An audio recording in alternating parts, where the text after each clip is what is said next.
Tyler Warren will be this season's Brock Bowers. He has a different style. Tyler Warren has my type of game more. Like, it's not catch 10 balls a game. Catch 4 big ones for a first down, 3rd and 20, you catch it up the middle. You knock some guys out, and you got to last. Tyler Warren gets dirty, I feel like. That's his style of play, and that's why I love watching him. I don't see it as being an issue. It's, I could have 10 catches in a game, or I could have 0 and block for 70 snaps. It's just, what it is week to week. This kind of thing about playing tight end is it could be both of those stats, but that's it's not something I'm worried about. I'm just going to do my job, make sure I'm helping the offense and the team win games. Opening drive starts from the 20.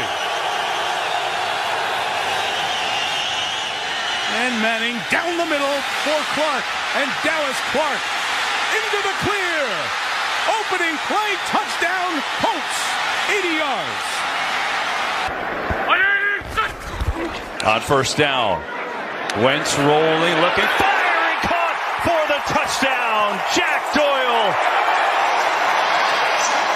We some Indiana moves. We some Indiana moves. We some Indiana moves. I'm an Indiana move. We don't take 1, 2, 3. We make the f***ing rules this time. No more talk. Just win. Let's go. Touchdown! I-N-D-Y! Anthony Richardson. Welcome back to the channel. This is Marcus Sniffles, and we're here with more Colts content. As always, every Monday, 7 in the morning, we are dropping content on this channel. So make sure you guys are subscribing, turn the notifications on, like these videos so they keep showing up. If you guys watch these videos and you haven't subscribed yet, subscribe to the channel. Don't be a hater. Just subscribe. You're already watching it.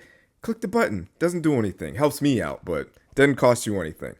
So today, we're going to talk about the expectations for Tyler Warren and his rookie season. Now, as we followed, the offseason, mock drafts, even last season, the big conversation was the Colts' inability to get the tight end the ball or have a healthy tight end available or to get any kind of production out of the tight end room. So as the offseason progressed and we got to the NFL draft and mock draft season, Tyler Warren's name would always come up as, hey, this is the guy who would fit perfectly in this offense. He fits a need. He fits the scheme and the system. Shane Steichen can do a lot of good things with this guy.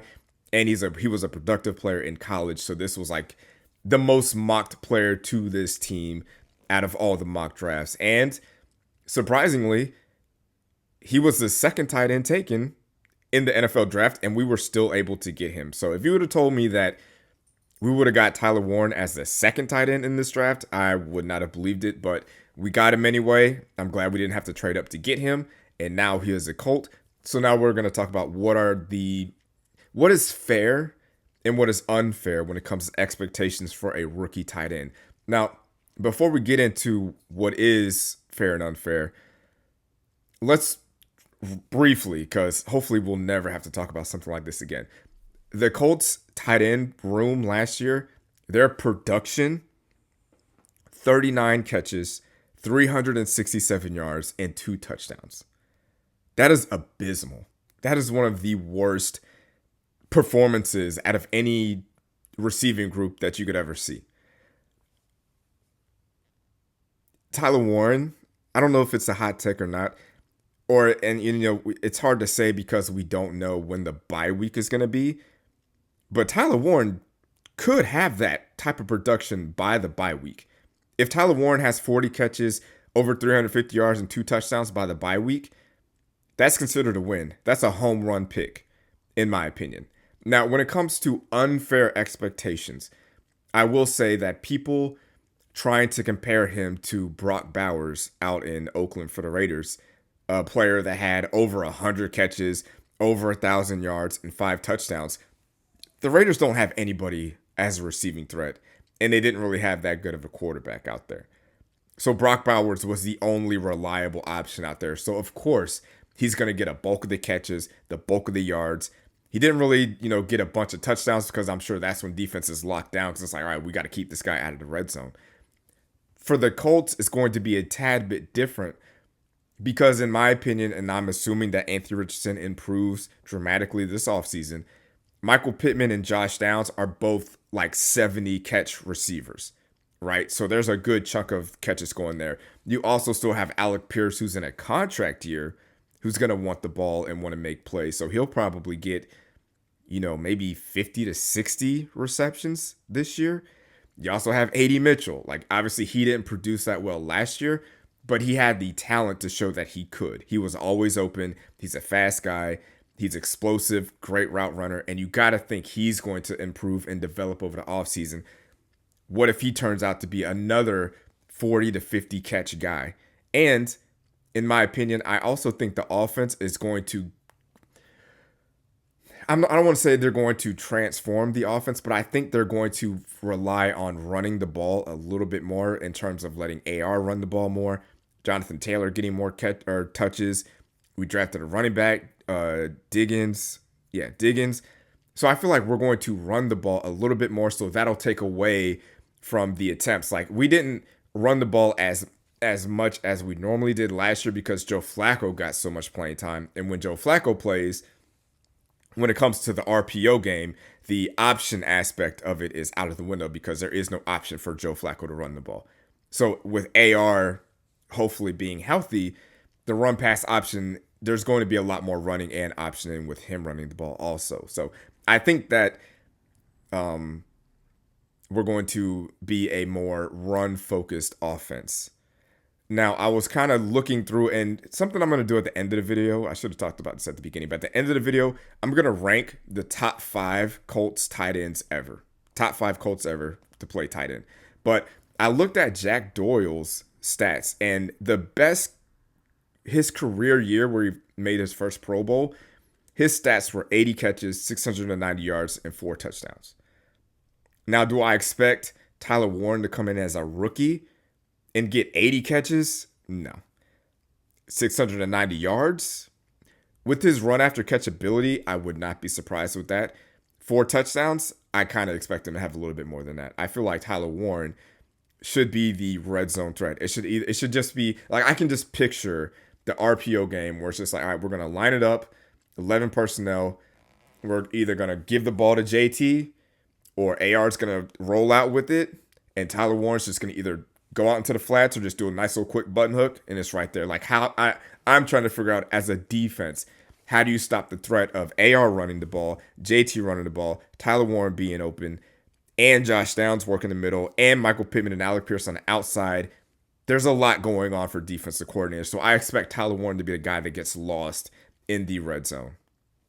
So now, when it comes to what are fair expectations for Tyler Warren, like, let's set his over-unders, right? We'll go over-under. Let me know in the comments if you're going to take over or under on these 3 stats.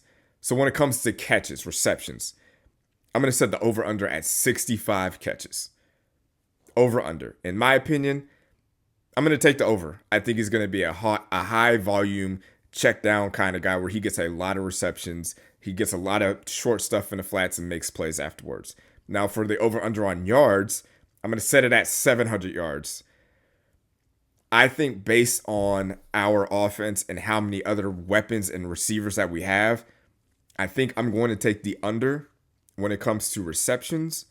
And for touchdowns, I'm setting the over-under at 7. I think he goes over that. Obviously I would be surprised, but I would not be too shocked if Tyler Warren has 10 touchdowns this year as a rookie. I just feel like with all the options in Shane Steichen's mind, he can find ways to get Tyler Warren open in the end zone. So before we talk about our top 5 tight ends for the Colts ever, you've already made it this far. If you haven't liked the video, like the video right now.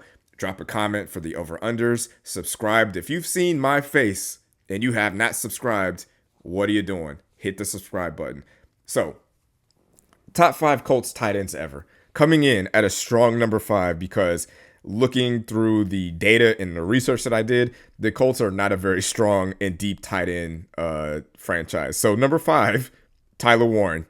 Like, whatever Tyler Warren does coming into this season, he will be a top 5 Colts tight end. So, coming in at number 5, Tyler Warren. Number 4, Marcus Pollard, very productive. Not like, number one level tight end, but he was consistent. I believe he was on the Super Bowl championship team, and he was just a reliable tight end, a reliable weapon. And he was there for a short time with us, but all in all, he was still reliable. Number 3, Eric Ebron. Now, he had his highs his very first year in Indy, coming from Detroit, playing with Andrew Luck. He had double-digit touchdowns, made a Pro Bowl.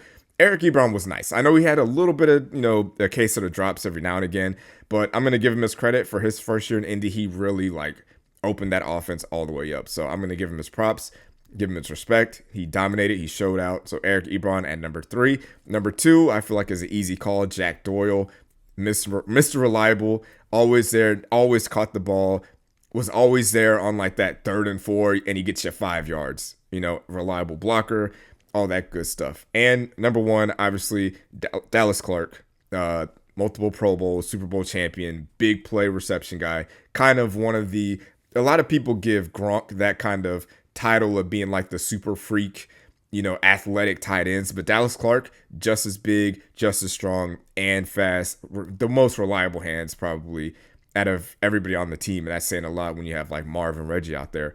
So top 5 tight ends ever to play for the Colts. Number 5, Tyler Warren. 4, Marcus Pollard. 3, Eric Ebron. 2, Jack Doyle. Number 1, the great Dallas Clark. So let me know in the comments what you think. Am I too high? Am I too high on Tyler Warren by already having him as a top 5 tight end ever? What do you think about his over-unders coming into the season? And what are fair and reasonable expectations for the rookie tight end? We'll talk about it, and I'll see you next time on Monday, 7 in the morning. Subscribe to the channel. Peace. Thanks for watching, babe. Make sure to like this video and subscribe to the channel.